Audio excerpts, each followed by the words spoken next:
right, recording from my basement in beautiful Chicago. I am Amanda Costner. This is LEZCast, and we are back, baby. We're back covering a brand new show, the reboot of A League of Their Own, created by Abby Jacobson and Will Graham. If you can't tell how excited I am by my smile, if you're listening, I got a big cheese-eating grin on my face. We've got a pilot packed full of content, and we are recapping episode 1. I will be recapping all of the episodes this season, so stay tuned later for those recaps to come out. I've got some great guests lined up to come onto the pod, but first, with me today is someone who squealed through the entire pilot, so you know she's going to be bringing the excitement to this recap, my wife, Ro. Hey. Ro, how do you think this opening episode did in comparison to the movie League of Their Own? I liked it a lot. I think the show and the movie are very different in terms of like the vibe and the feelings that it gave me. The emotional journey, I guess. But Good point. They're different in a way that I like. Like the show is obviously very modernized, and the characters are a little bit more relatable. And so, yeah, overall, I really enjoyed it.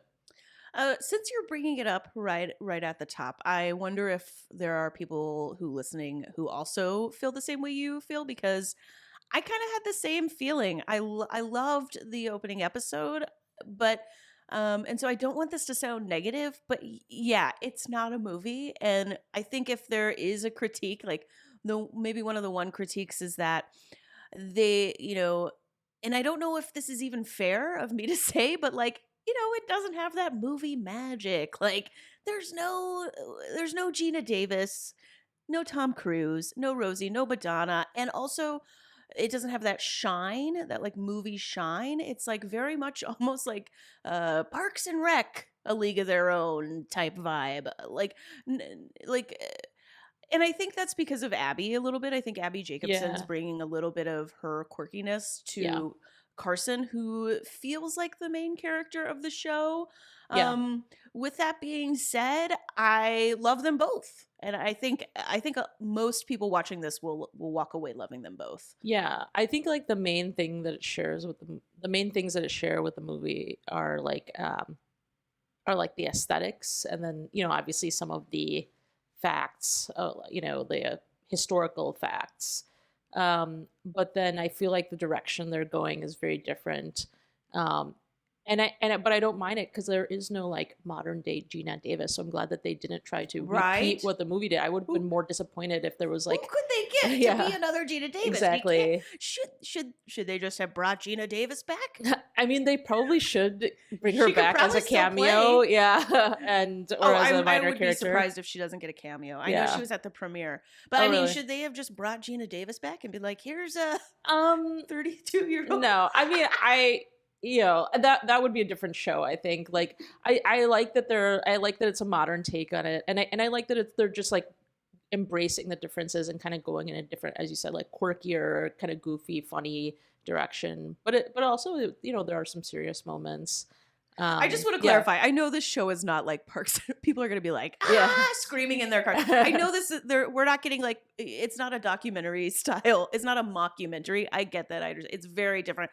I think what I just meant was like, it's got that vibe of humor of like, that scene with Carson, played by Abby Jacobson, and Greta, who is, let's see, let me do my memory. So Greta's played by Darcy Carden, who people will know from The Good Place. She was like really funny. Was it a robot? I don't know. It wasn't. It was like a AI on that show. Yeah. Anyways, kind of program. Both of them bring their own things to these roles, and so I think in that way, it's like got that quirk to it. Totally, and they're both really quirky actors. But like in ways that don't clash. Like they're both very different and unique. And like so like I feel like watching this show as a fan of the movie, I'm like excited to explore these new characters and like see where they're going with these new storylines.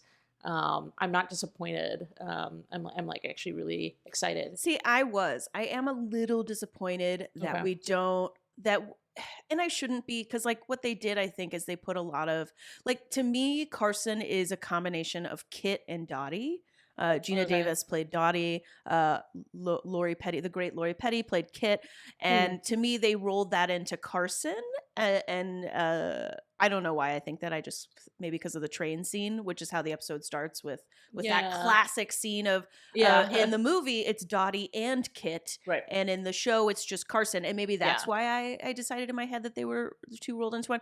So, although I think she's more Kit than I would agree with that. And I think that's why we were both like missing the Gina Davis, because she's much more Kit. Yeah. Well, and then I feel like Greta's character is a little bit Carson, maybe, or a little, like she's kind of like the beautiful, smooth operator. You think Greta's more like Dottie? I don't know, maybe. I think Greta is a lot like Madonna's character, May.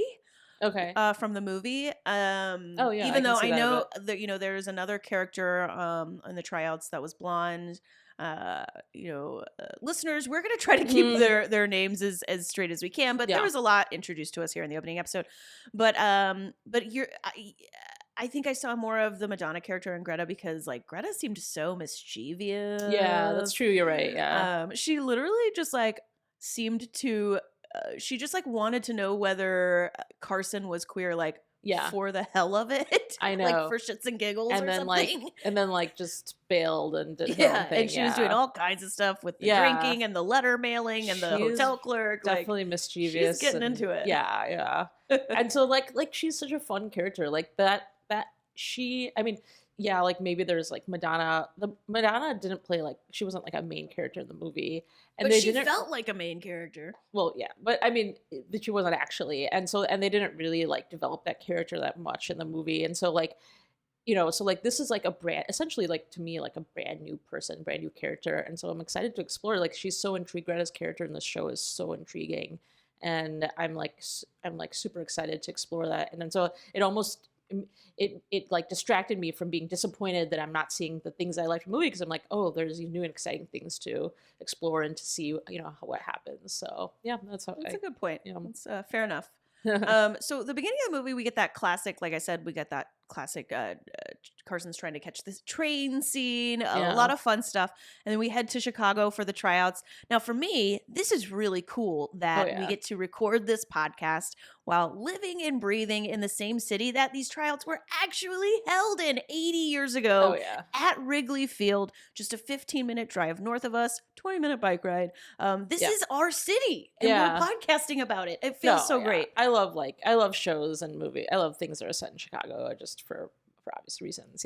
And so I loved it when there was this like line where she was like walking around the streets of Chicago, and she's like, I feel like a ping pong ball, and I thought that was so funny, and I was like, yeah, that's how it feels when you're like walking on like busy Michigan Avenue on like a on a weekend where it's filled with tourists, and you're just like bouncing around. You'll get bounced into the wrong L entrance. You'll get bounced into the road. A cab will run you over. Like, exactly. Yeah. It's not New York City, but when it's busy, you're like, definitely has that vibe. Yeah, and it's just, it can be overwhelming because the buildings are so tall, and it's just I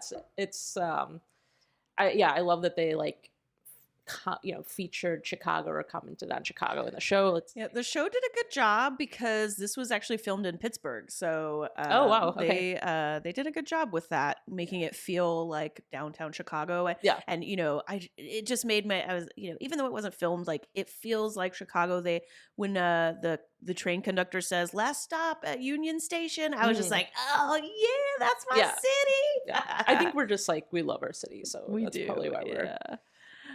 We get the classic scene where the ladies aren't so ladylike. The beginning of this episode has a lot of the classic scenes from the movies. With the tryout, with the big bang, big band music, kind of about boom, boom, boom, boom, boom, boom, and then and they're playing. We're getting we're hearing the baseballs cracking the bats, and we're seeing them throw and all of that. I'm just waiting. I'm waiting later in the season. They got to do a slide into one of the bases and show the girl's thigh where the newspaper man's taking a picture where it's that was such an iconic moment from the movie. I forgot about that. Yeah, that was Gina Davis, right? Who? No. It was a different girl. Else, yeah. I think. I don't remember. I think it was. They did have like a girl, the great Anne Ramsey, maybe playing Helen. Okay, I could be wrong. They did have a girl doing like a woman doing the splits. Like I don't know if you remember this from that montage, but I was like, oh my gosh, I was like worried. I was like, it made me squirm a bit because it was looked very painful. But she was like, this was just a brief shot from the montage, but they had her like catching the ball and like doing the splits and that's one of the famous ones from the movie, right? Yeah. So that they was like Dottie who did that. Okay, got it. Yeah. So is Carson a catcher? I didn't recall that. I think so. Yeah. I don't remember her in catcher's gear.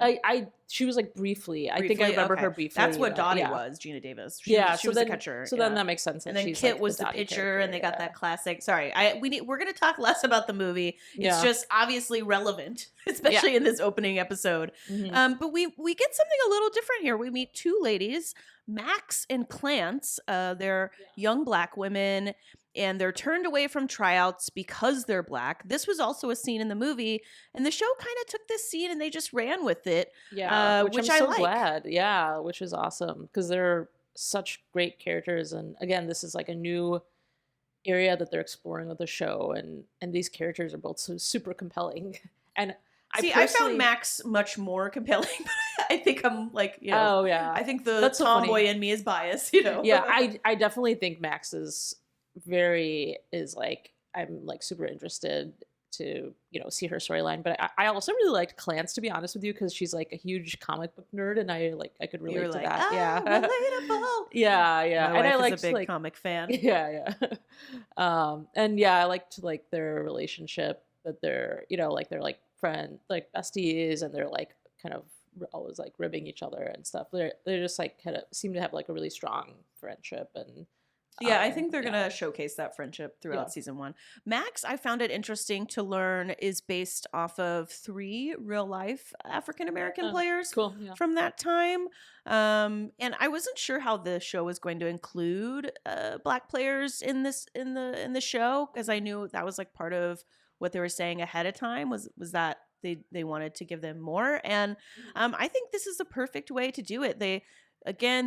It wasn't copy, but they are referencing a scene from the original. In the movie, we get the brief cameo, but that cameo was very powerful. I will clearly remember in the movie when the women come up and the one throws the ball back, and there's this like nod to recognize that like these Black women are just as good, and are women in general back then were not treated well, but especially if you were a Black woman, right? And so / how much have things changed? Right. Unfortunately, that's a different podcast, I guess. Tune in later for our "Sucks to Be a Woman in America," especially if you're a woman of color podcast. I hope we continue to get compelling content with Max. I think we will, because she's a super strong character. Shantae Adams, who plays Max, is doing a really good job making me. I almost wish we got a little more time with Max. I agree. Yeah. I mean, I think she's a really, like, she seems very strong-willed. She seems very smart. Seems and relatable. Right? Super relatable. Like, she's like the underdog. She's clearly the best player in the league. Yeah. Right. Yeah. And she's just trying to navigate. It seems like she's like it seemed like she was like formulating a plan by the end of the episode, or like trying to figure out some ins about how to get into. She's like, I gotta play ball. I don't know, but I gotta play ball. Yeah, and like she's so talented, and she's just constantly underappreciated, and there's so it's like you come out like just really rooting for her. And, big time. Yeah. Back at the tryouts, we get some funny lines. One of my favorite quotes was, "My God, look at the calves! They're enormous." Yeah, the calves on the face.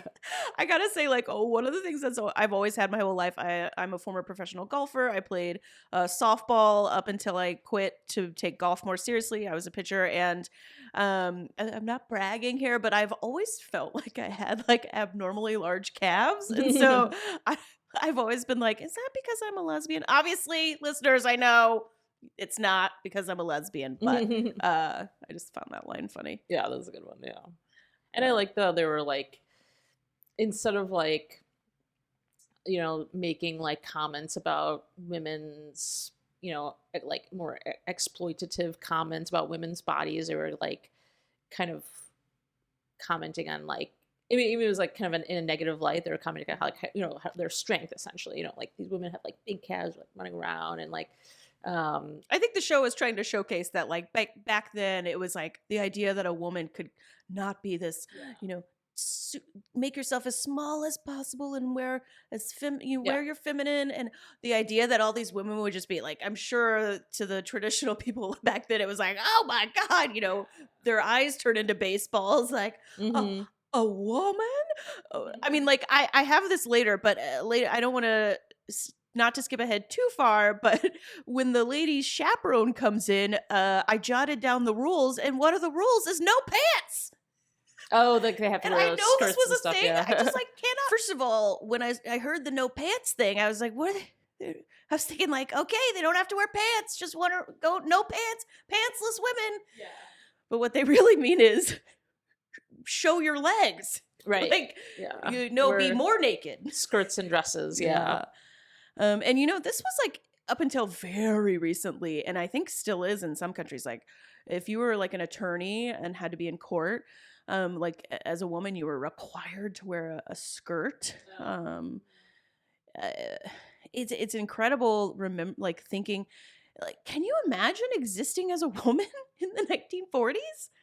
I think I would be lobotomized. I would just be so angry all the time. Well, we might be, the direction our Supreme Court is going, we might be reliving that period. Oh, I laugh and then it turns to crying. Okay. Speaking of the 1940s, we learned that some more information. Max works at her mom's hair salon. She is struggling hard lying to her mom about going to the tryouts. Ro, all Max wants to do is play ball. Can you believe a 1940s mom won't support that? Yeah, right. Her dad is really cool, though. Yeah, I know. I love that, like, father-daughter relationship. That was like really touching, and yeah. He was like, "Don't get too drunk tonight." Right. Yeah. What a cool dad. Okay, Dad. And she was basically like, I'm not gonna listen to you. And he was like rooting for her. Like, he was like disappointed that she like didn't, wasn't able to try out and stuff. So yeah. I just said, oh, Matt, can you imagine being a woman in the 1940s? And then we made the joke about, but honestly, like, I can't imagine what it's like. That's just like a level above just being a woman in the 1940s, is like just being Black back then. And like, Max is disenfranchised. She can't even try out, even though she's better than everybody else. Mm-hmm. And then her father is like helpless. Like, what can he say? There's nothing he can do to go correct this. This is just the way things were back then. I think it's important for us to remember that, considering where our country is headed now. We have to, not be afraid of admitting our past, as a country. So we get our first queer joke when we're like about halfway through the episode with the Joe character, who I think of as similar to the Rosie O'Donnell character. Yeah. The girls are getting ready to go out, and they ask her, do you think there'll be any cute boys? And Joe's like, to be honest, I haven't thought much about that. Yeah, that was good. That was a good line. And then when they ask what her type is, Joe's like, blondes. Yeah, right. I know. I love it. The straight players are like a little confused. I know. And that one chick is like, I'm blonde. Or something. Yeah, I think she like says that. Carry the 8. Wait a second. Yeah. It was pretty funny. Then we get our next big famous scene from the movie. The girls sneak out of the house to get drunk and dance. Joe's dancing was awesome. The middle of the episode was Joe's time to shine. Yeah, she was great. She had like good moves. Yeah. Max and Clance go to the bar. Clance's husband works in the kitchen, and Clance's husband is being yelled at by Max for telling her parents in the salon about the tryouts. But then Clance's husband is like, hey, all those baseball girls are out there in the bar. Yeah. So that's interesting. And then I thought it was an interesting scene. Again, showing us, I think making us, like you said, root for Max when that guy is like, oh, I made it. And she's like, but you're terrible. How relatable was that scene? And then it's like there's so many different levels of that, because she's finding out this person she's like, I'm better than you, and you get to play and I don't get to play. And then his response being like, why should you care? You're a woman. Right. And then she just like loses it. I just feel like so many women have gone through that experience. Yeah, totally. And like, I mean, Max just totally cannot catch a break the whole episode. And it's just so unfair. Like, there's no good reason for it except for like, you know, racism and sexism. And so, yeah, it just really pulls you into her story and really makes you root for her. And, but it's also kind of, it felt very unfair, but it wasn't hard to watch. Like, sometimes when things are unfair and frustrating like that, it's like, it can be difficult to watch, but this was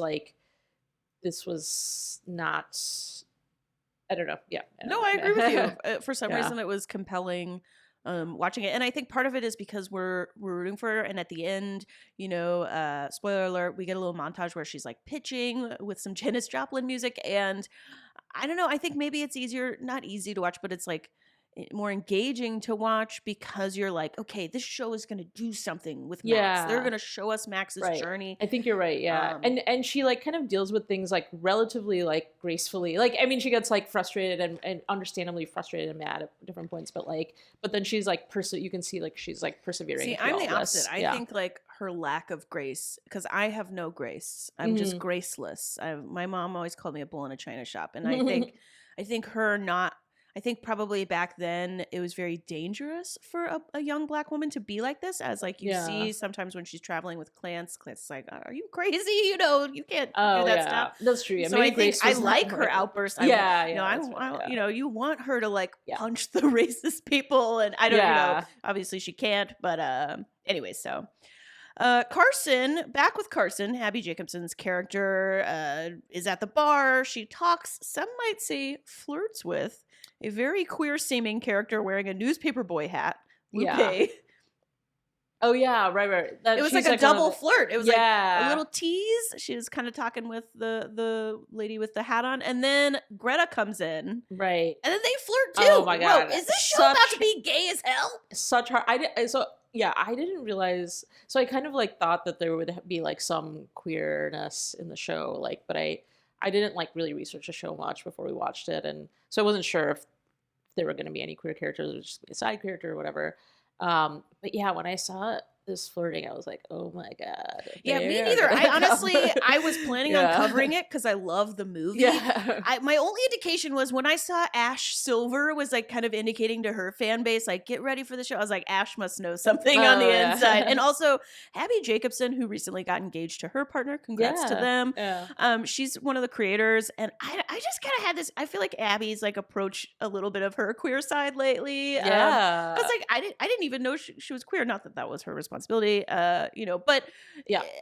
Anyways, I just had that feeling. Yeah. When they started flirting, I was like, oh my God.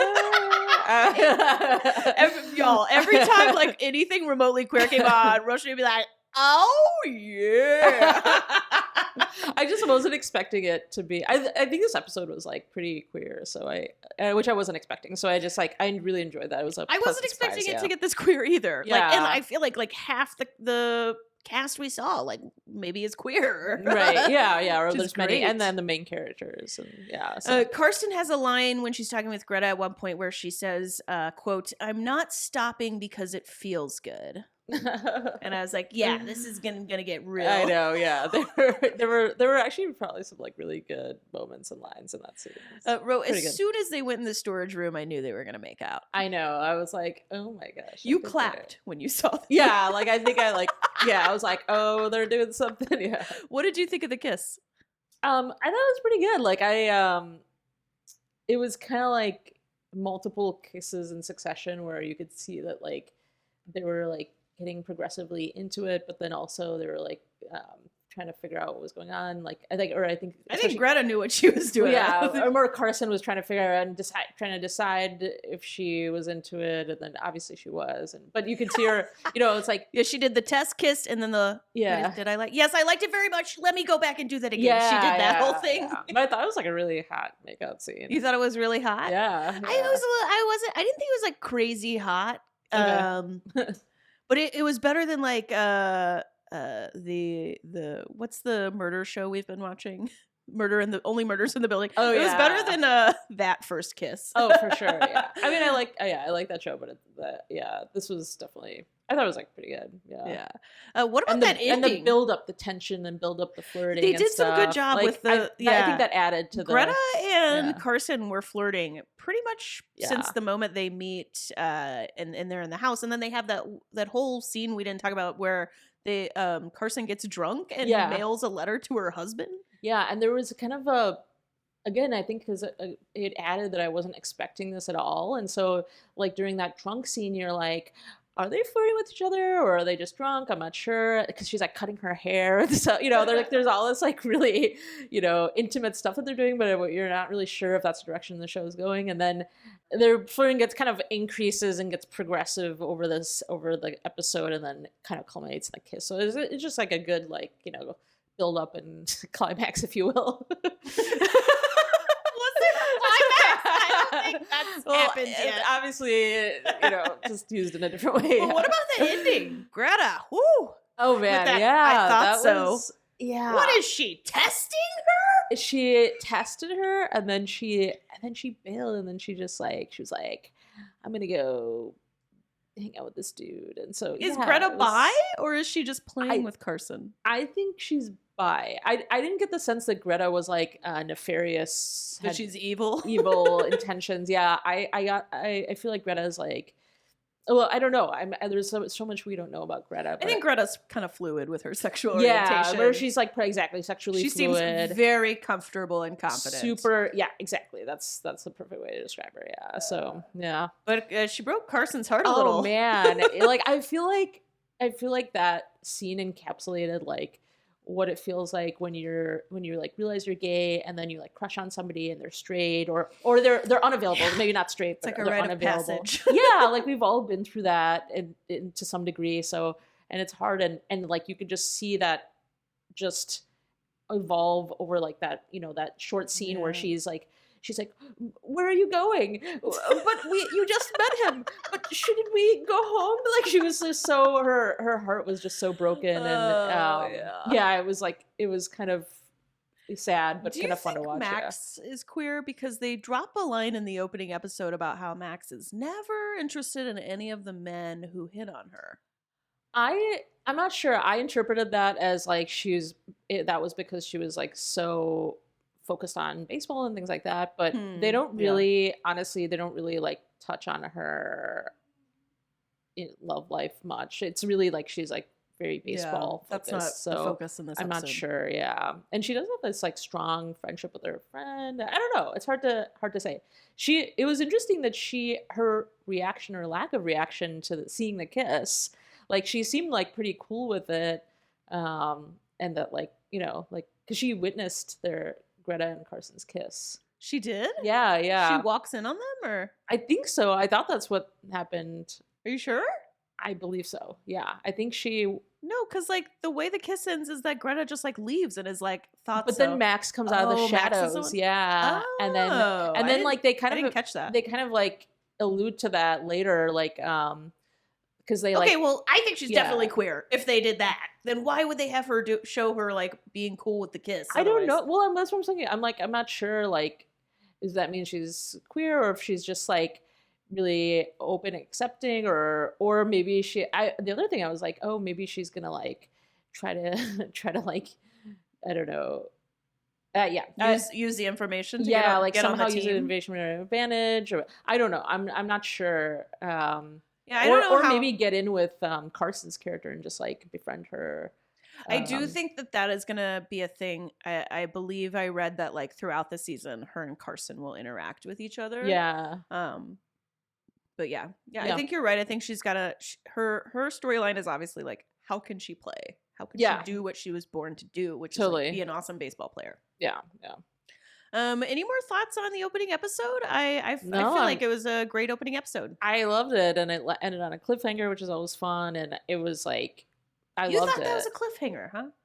Yeah, because it was like, I guess I feel like we've lost meaning of Okay, maybe like cliffhanging is you're literally hanging on for your life. Yeah, that's actually you're right. You're about to fall to your death. It ended in a way that made me want to keep on watching. But yeah, you're right. It wasn't a cliffhanger. You're right. You're right. I used that incorrectly. Yeah, it just ended. It just like it made you want to watch episode 2. Yeah, it was a good. It's like set everything up really well. Maybe that's what.